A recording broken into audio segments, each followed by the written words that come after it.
Chaque printemps, les roses fleurissent dans la ville de Taïf, dans l'ouest de l'Arabie saoudite, parsemant le vaste paysage désertique de ce royaume du Golfe de petites taches de couleurs parfumées.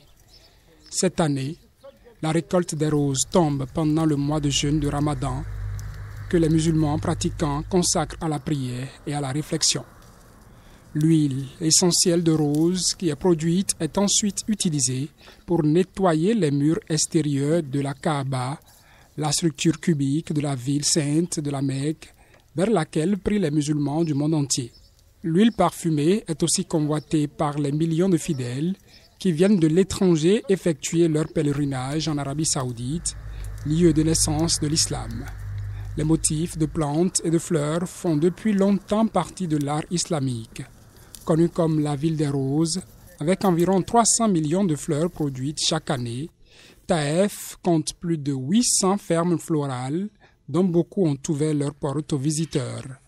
Dans la ferme Ben Salman, les travailleurs s'occupent des buissons, cueillant des dizaines de milliers de fleurs chaque jour pour produire de l'eau et de l'huile prisée dans les industries cosmétiques et culinaires.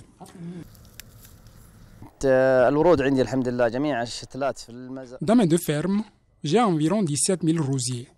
La production de chaque plant varie d'année en année, mais en moyenne, avec une saison comme celle de l'année dernière, on peut avoir environ 4 millions de roses.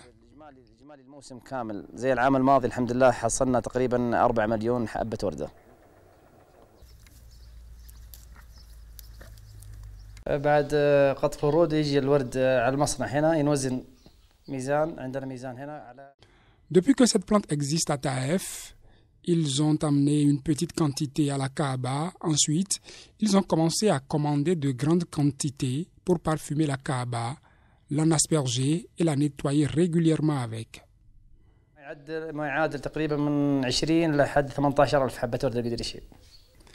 Pendant que les ouvriers cueillent les fleurs dans les champs, d'autres travaillent dans des hangars où ils remplissent à la main des paniers entiers de fleurs qui sont ensuite bouillis et distillés. Une fois les roses cueillies, elles seront transportées ici à l'usine pour être pesées. Tout va dépendre de la quantité cueillie par jour. Après cela, nous versons la quantité nécessaire de roses pour remplir un contenant, c'est-à-dire entre 18 000 et 20 000 roses en moyenne.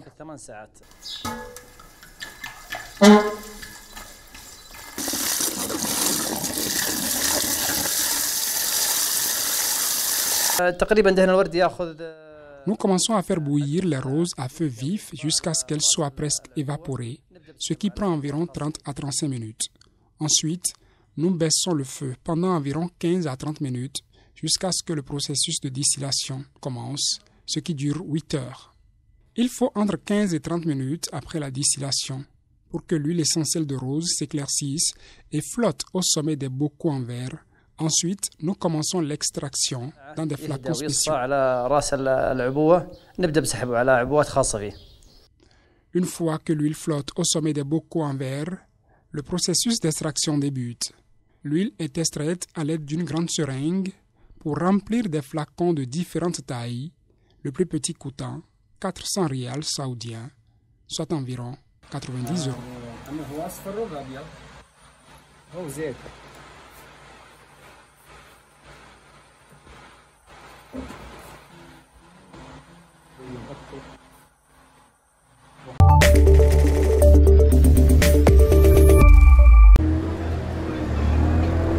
5 ans après son adoption, la loi prostitution qui pénalise les clients divise toujours autant. Pour ses détracteurs, elle a accru la précarité des travailleuses du sexe alors que ses partisans saluent un formidable outil mais déplorent le manque de moyens. La loi du 13 avril 2016, qui affirme la volonté abolitionniste de la France, a marqué un changement culturel sur la prostitution.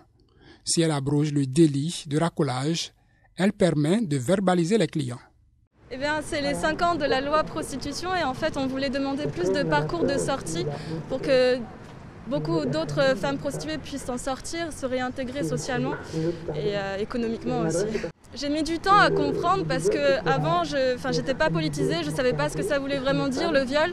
Mais en tout cas, ce que je sais, c'est que j'allais trop mal tout le temps, qu'on me demandait des choses horribles, que j'arrivais pas à supporter, je buvais énormément. Et c'est quand il y a eu la période MeToo que j'ai vu plein de témoignages de femmes, pas forcément dans la prostitution, mais ça m'a aidé à mettre des mots. Et même si ces femmes, c'était pas forcément dans la prostitution, ben en fait, la seule différence, c'est qu'il y avait de l'argent en jeu, en fait. Il y a beaucoup trop de femmes qui sont contraintes de rester en prostitution parce qu'elles n'ont aucune autre solution, malgré le fait qu'elles demandent de l'aide, qui sont victimes de proxénètes et donc qui subissent des viols à longueur de journée parce que c'est ça la définition du viol, cette contrainte à avoir des rapports sexuels non désirés. Entre 2016 et 2019, 1300 clients ont été verbalisés par an en moyenne, principalement en Île-de-France. L'amende de 1 500 € peut aller jusqu'à 3 750 € en cas de récidive. Quelques centaines de clients ont participé à des stages de sensibilisation. La loi donne aussi accès aux prostituées à un parcours de sortie de 2 ans. En s'engageant à arrêter la prostitution, elles bénéficient d'un titre de séjour temporaire, d'un accès à des formations et d'une aide financière, l'affiche d'un montant de 330 € pour une personne seulement. Mais le bilan est plus que modeste. Au total, 564 personnes sont entrées dans ces parcours, alors que l'objectif était de 1000 parcours pour la seule année 2017. Il y a, selon les estimations officielles, 30 à 40 000 personnes prostituées en France. D'avenir ou qui n'avait pas de potentiel en fait. Donc oui, j'ai fini par croire à tout ce qu'on me disait.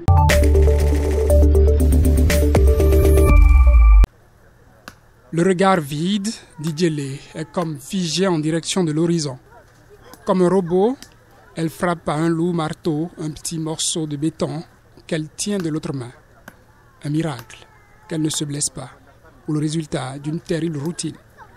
Au cœur de N'Djamena, la capitale du Tchad, des dizaines de femmes concassent 12 heures par jour, par 45 degrés de chaleur, des blocs de béton, de ciment ou de briques.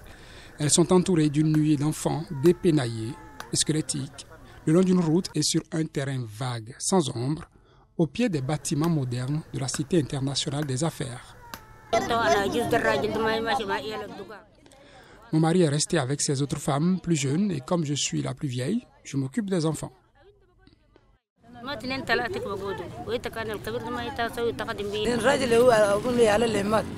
Mon mari est décédé et les enfants préfèrent aller à l'école que de venir concasser des gravats. Et comme je suis la mère, c'est moi qui m'en charge.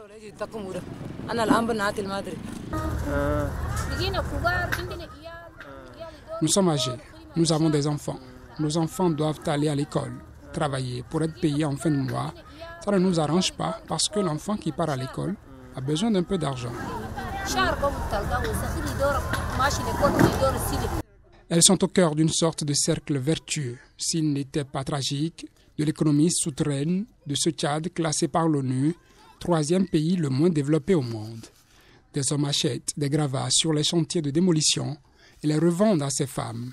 Elles les concassent pour en revendre les morceaux à ceux qui n'ont pas les moyens de se payer du ciment pur ou du béton armé.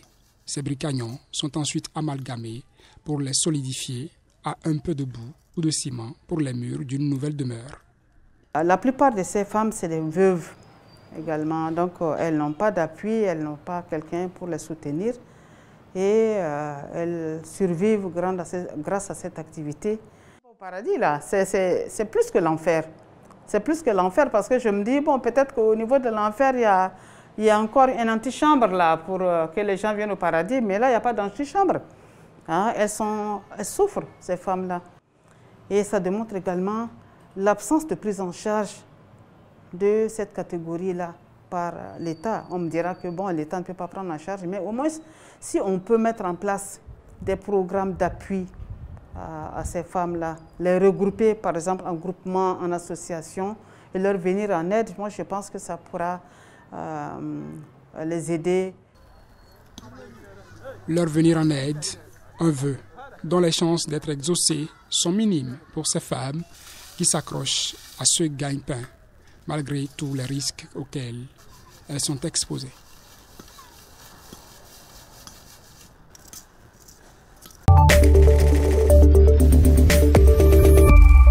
Dans la réserve naturelle de Kapiti, au sud du Kenya, ce dromadaire subit dans la fureur un test PCR destiné à détecter un cousin du Covid-19, le MERS, susceptible d'engendrer un jour la prochaine pandémie mondiale. Haute de 2 mètres et pesant 300 kilos, la bête gronde et se débat, retenue à l'encolure, au museau et à la queue par 3 chameliers, tandis que le vétérinaire en blouse bleue procède en vitesse au prélèvement redouté. Sur cette immense plaine buissonnante de 13 000 hectares appartenant à l'Institut de recherche internationale sur l'élevage IRI, dont le siège mondial est à Nairobi, cohabitent des animaux sauvages et des troupeaux de bétail dédiés à la recherche.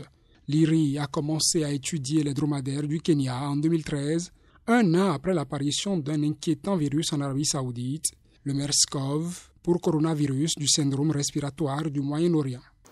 MERS est le coronavirus du syndrome respiratoire du Moyen-Orient, donc c'est dans la même famille du virus que la Covid. C'est un coronavirus, mais c'est un autre type de coronavirus. Mais il provoque également chez l'homme des symptômes respiratoires similaires à ceux que nous voyons avec la Covid. Chauves-souris, pangolins, volailles, avec la pandémie de Covid-19, le monde découvre l'ampleur des zoonoses, ces virus transmis par les animaux qui totalisent 60% des maladies infectieuses humaines selon l'OMS. Dans le cas du MERS-CoV, toujours selon l'OMS, c'est via le contact rapproché avec ce ruminant que le virus se serait transmis à l'homme, entraînant une épidémie qui a fait plusieurs centaines de victimes dans le monde entre 2012 et 2015, principalement en Arabie Saoudite. Ce virus entraîne chez l'homme des symptômes similaires à la COVID-19, fièvre, toux, difficultés respiratoires, contre un léger rhume pour le dromadaire, mais il est bien plus létal, tuant un malade sur 3. Il existe un certain nombre d'anticorps dans les échantillons de dromadaires. Nous nous sommes juste posé une question parce que le MERS est une maladie zoonotique. Nous avons donc dit, pouvons-nous également enquêter sur les humains et voir si cette maladie est réellement zoonotique? Et c'est ainsi que nous avons réalisé l'étude d'échantillonnage des travailleurs des abattoirs. Et les travailleurs des abattoirs courent un risque élevé car ils abattent les dromadaires tous les jours. Au Kenya, le dromadaire rencontre un succès grandissant, les consommateurs raffolant de son lait et de sa viande, tandis que les bergers nomades des régions arides plébiscitent son adaptation au réchauffement climatique.